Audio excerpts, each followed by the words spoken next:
This is Ross Scott, the channel. How to prepare your garden, step 1.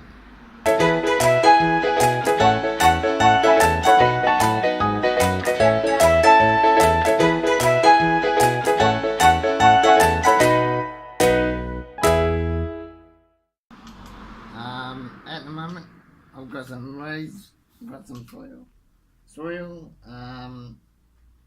potting mix, 25 litres. Gonna make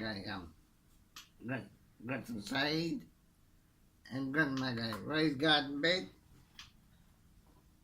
At the moment, doesn't look much, but as soon as we get soil, we got some plant herbs, and it'd be good for later on.